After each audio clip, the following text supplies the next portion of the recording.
Hi everybody, welcome back to session 2 of the Real Estate Rookie Bootcamp. I am Ashley Kerr, and today we're first going to go over your homework from last session. So I want to make sure that you guys filled out the goal worksheet for the start of the bootcamp, that you filled out your goals in the intention journal and you guys are using them daily and weekly. Are 2 of those goals real estate related and 1 personal? I'd love for you guys to share them with me in the Slack channel. And how is the time tracker doing? Are you guys finding it annoying? Are you finding it helpful? Let me know about that too. So did you guys set your first meeting too with your accountability group? Put it in the chat and let us know how your first meeting went. As we go through the course, use what is useful to you guys and ignore what isn't. So if you felt the goal worksheet was kind of too complementary to the intention journal, then don't even worry about doing the goal sheet. Use the intention journal. I want this to be beneficial to what works for you guys and not really, have it be too overwhelming or too much or repetitive.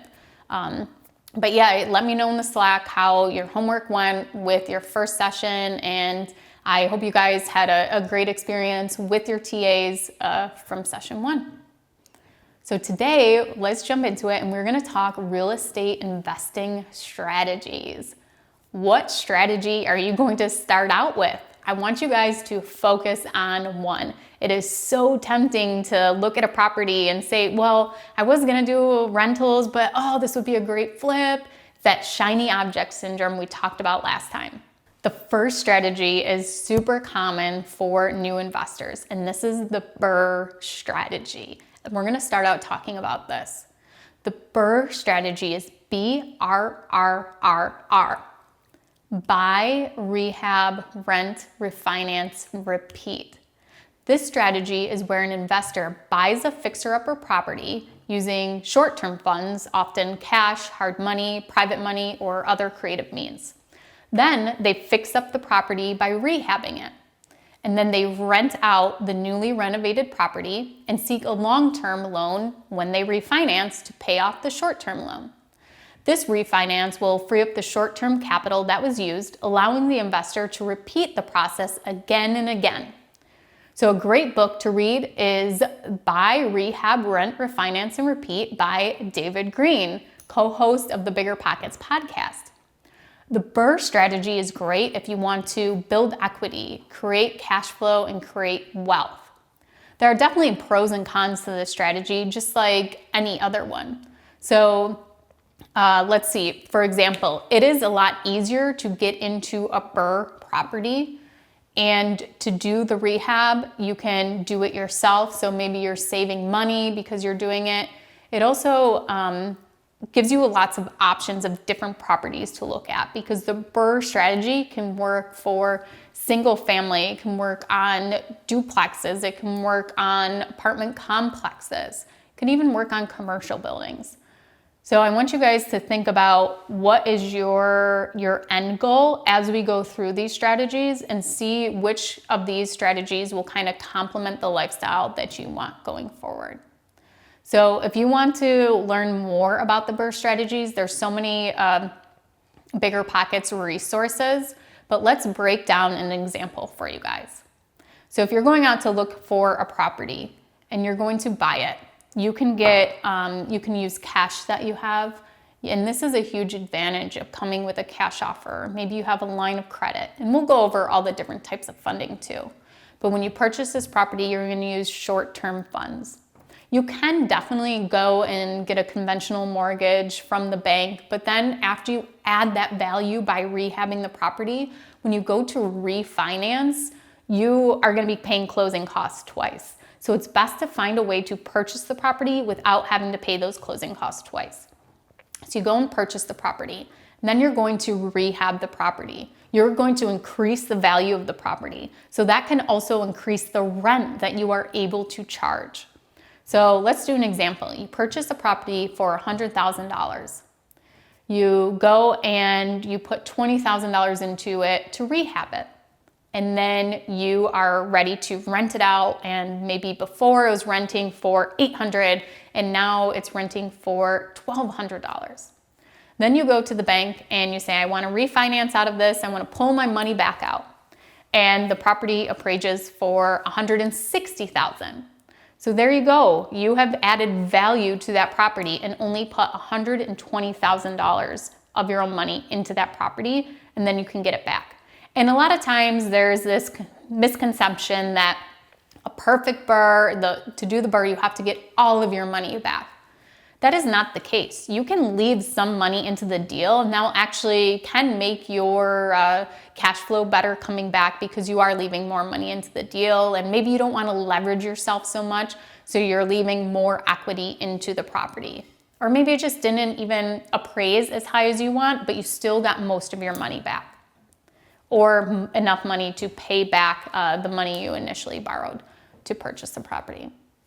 So make sure you guys check out David Green and his book, Buy, Rehab, Rent, Refinance, Repeat, and also check BiggerPockets for more information on this strategy if you are interested.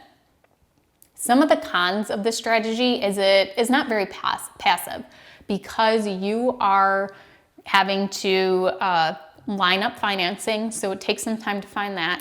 You have to do a rehab. So even if you're not doing the rehab yourself, you still are going to have to hire contractors or organize and do that project management of getting contractors in there to do the rehab. And then you're also going to have to rent out the property. So are you going to be self-managing, or are you going to hire a property management company to do that for you? And then you have to go and refinance, and banks want to know every single thing about you, everything about your property, and you have to go and get that information and send it to them. And then once you refinance, your property is rented out. So you have to continue, with a property manager long-term or self-manage long-term.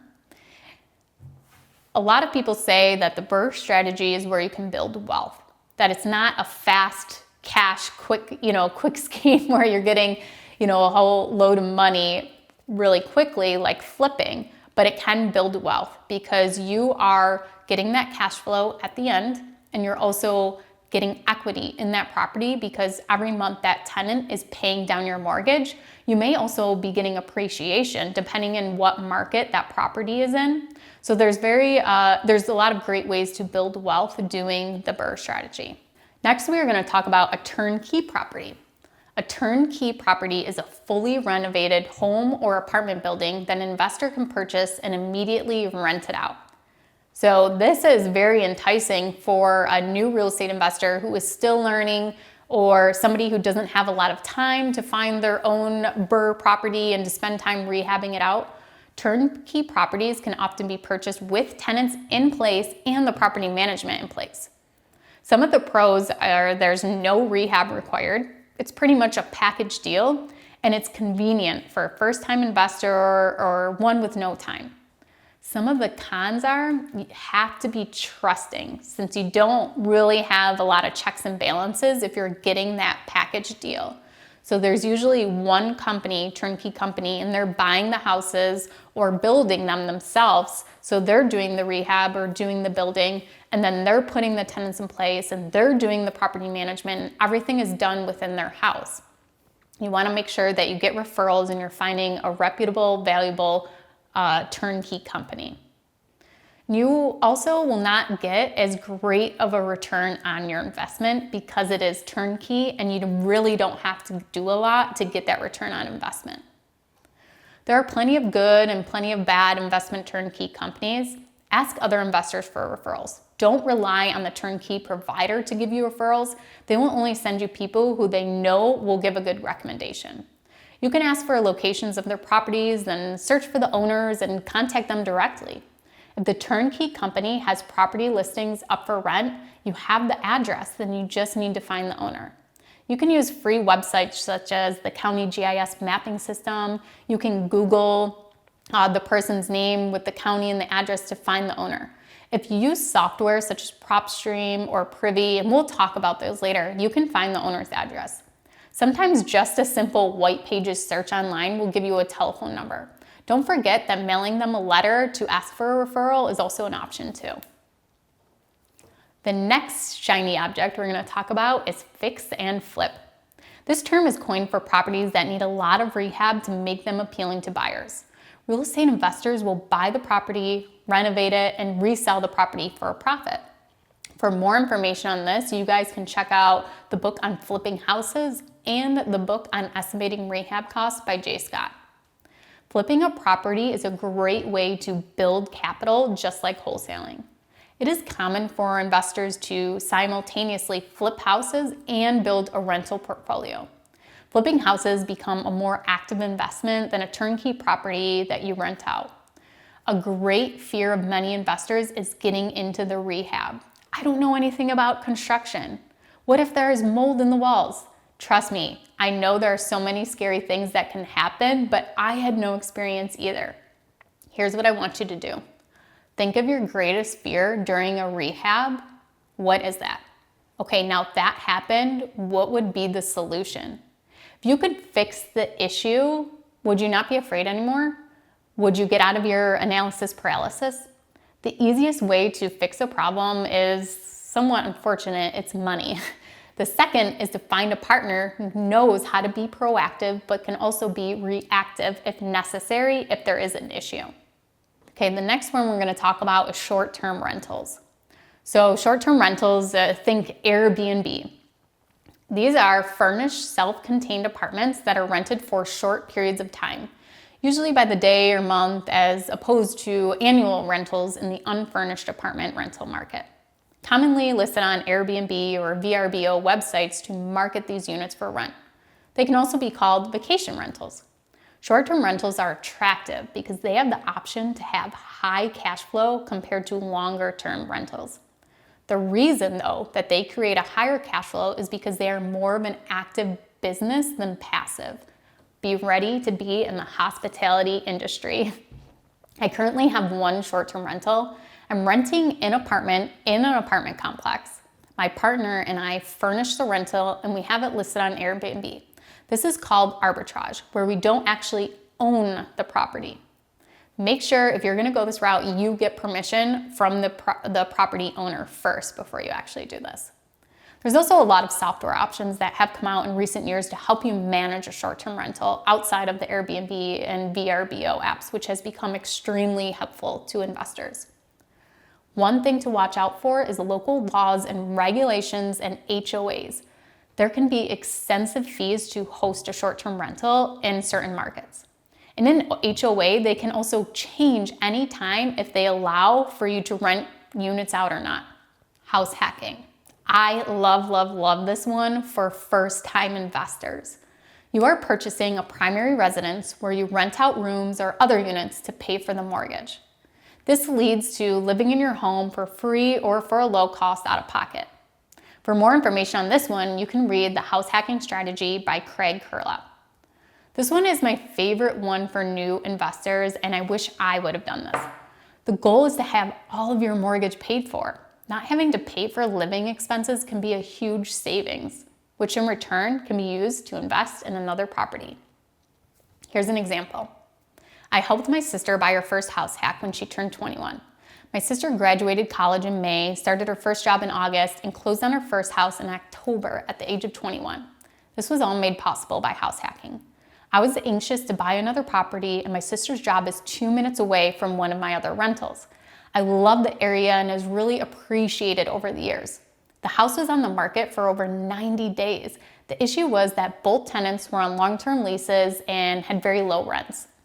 I had toured the house when it was first listed, and the sellers contacted my agent a couple months later saying the lower unit was willing to terminate their lease and to move out if the property sold. This gave my sister the opportunity to make it her primary residence and get an FHA loan. We'll talk about that more too in our financing section. But got low money down and low interest. The idea we had was I would gift her the money she needed and I would be 50% owner on the deed, and in exchange, she would get the FHA mortgage. So my name is not on the mortgage at all. A lot of people told us if I was on the deed, I had to be on the mortgage. That was not true. When my sister defaults, I obviously lose my interest in the house to the bank, but I don't have a personal liability to the mortgage. When my sister decides to move out, we split the cash flow and eventually split the proceeds from the sale. She was able to buy a house with no money out of her own pocket, and I was able to get interest in a house with only a 3.5% down payment instead of a 20% down payment if I went and bought that as an investment property. After we did some cosmetic updates, and well, let's be honest, she did the cosmetic updates and the inherited tenants left, we raised the rent and my sister switched to the smaller unit and fixed that up. My sister now pays $45 a month towards her mortgage. If you're looking for another way to finance a property or to help someone get into real estate, this really might be an option for you, and I'd be happy to talk about it more. Okay, next we have wholesaling. In real estate, wholesaling is when a wholesaler contracts a home with a seller, then finds an interested party to buy it. The wholesaler contracts the home with a buyer at a higher price than with the seller and keeps the difference as profit. Real estate wholesalers generally find and contract distressed properties. Just like flipping, this is a great way to build capital for your real estate investing with using little to none of your own money.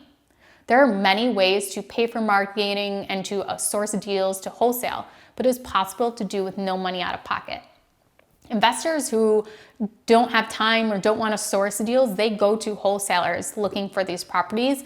And when wholesalers get them at such a deep discount, they're willing to pay them a fee, a wholesale fee or an assignment fee to get these properties. So a great way to get started is to become a wholesaler where you are going out, you're the boots on the ground, and you are finding those deals, and then you're reselling them to investors who usually want to burr the property or who want to flip the property. Let's get into asset classes. So you have your real estate strategies, but then they also break out into asset classes. So the first one is residential. Think 1 to 4 units typically. So single family, duplex, triplex, quadplex. Your larger apartment complexes, even though they are residential units, they are usually considered commercial, especially when you go for financing.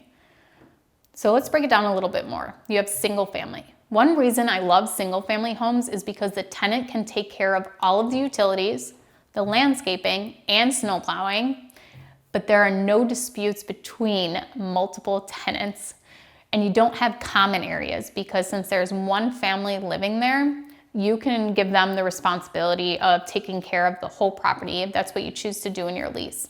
Where if you have a multifamily and there's a shared driveway, it's very hard to say, okay, well, you guys have to share the snow plowing. And then there's multifamily. So this means that the property has 2 or more units. There's small multifamily, which is usually 2 to 4 units. For 2 to 4 units, you will be able to get residential loans, but for anything above that, you will have to go and get commercial loans.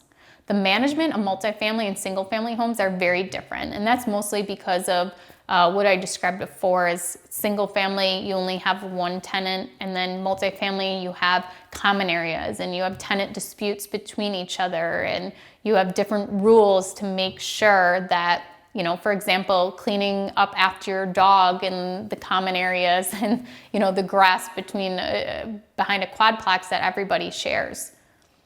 There's also different regulations that need to be followed for a larger multifamily.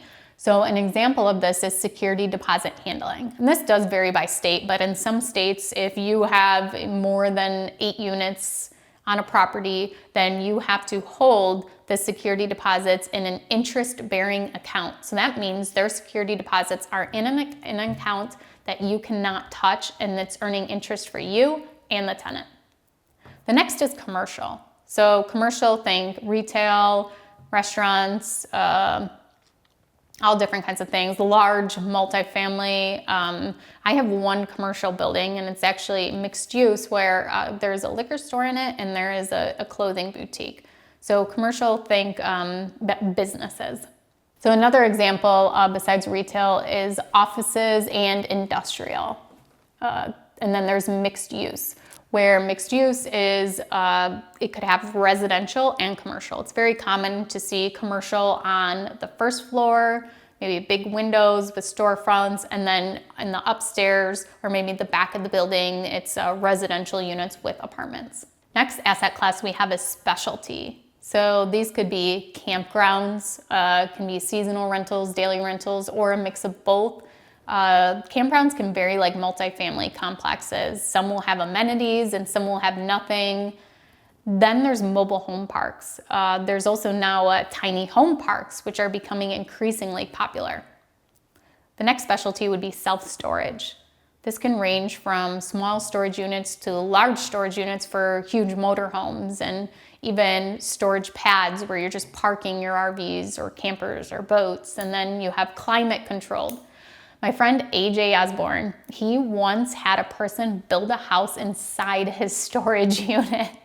So all different things can happen are possible in storage units. Lastly, the last specialty would be vacant land. They aren't making any more of it. How many times have you heard somebody say this? Vacant land could be a long-term play. There's also a lot of land flipping or wholesaling, and land can also appreciate over time. A developer may put some site work into the property, such as a roadway and utilities, and then sell it to somebody who wants to put houses on it. There's lots of different opportunities there, including around here it's common for people to rent land to farmers or to rent land to tap into the maple trees for maple syrup or for people to put their honeybees on. So lots of different opportunities there. Okay, did I overwhelm you guys with all the choices that there are in real estate investing? Was there at least a couple that really excited you? Can you already name some that you have no interest in doing at all, such as learning what crops to plant? Can you already name some you have no interest in, such as learning what crops to plant in a deer food plot and to make sure the wind will be blowing in the right direction to sell vacant land to hunters? This is what I love about real estate investing, is that there are so many options. It can also be very distracting. I get a lot of shiny object syndrome. Just talking about this, I'm thinking of more and more ways to make money off real estate. Before you start going after 3 or 4 different strategies, try to focus on one. Maybe 2, but I prefer 1. I want you guys to think about what life and what kind of lifestyle do you want? Okay, so envision that, picture that. What strategy would actually fit around that life? How does this fit your goal? Do you want to live on a beach and just collect rent checks? Do you want to design and flip houses because you love the hustle? Do you want to wholesale because you don't want the headache and worry of owning anything at all? Okay, for our next segment today, we are going to talk about building a business and why you need to actually have a business once you choose your strategy. So the first thing is mindset. It's really easy to get into real estate investing and to do it as a side hustle, where it's just something you do on the side. Even if you don't want to be a full-time investor, you should still treat it as a business. So let's just briefly talk again what a passive investment is. This is what you want, or do you want another job? So do you want to own a career? If you have read Rich Dad, Poor Dad by Robert Kiyosaki, you know that you can be a business owner, an entrepreneur, but not be an investor. One specific job that comes to mind is a chiropractor who has his own practice, and then maybe the only employee is an admin. The chiropractor needs to be at work to make money. So think about that. As you're building out your real estate strategy and what you want to do, how involved do you want to be in the business? Also, are you going to self-manage? Are you going to outsource that? Are you going to hire contractors? Are you going to do the rehab yourself? So I started out self-managing, and I eventually hired a property manager who I have now. I thought it was great to learn the ropes and everything like that, but I was also working full-time as a property manager, so I was getting paid for that experience. There's so many different local housing laws, state laws, and just regulations you need to follow as a property manager. So kind of take that into account too, as to what will you need to know for your business for the roles that you're going to cover and not outsource. There's also a lot of software out there now, especially for bookkeeping. You want to be able to keep good books in case you're audited, and just to track how well your actual business is doing. How well is the property performing? As you guys are learning how to acquire properties, and then eventually as you close on properties and you build out maybe a property management system, I want you guys to create systems and processes as you go along. You may love doing everything right now, but you will get burnout on certain things.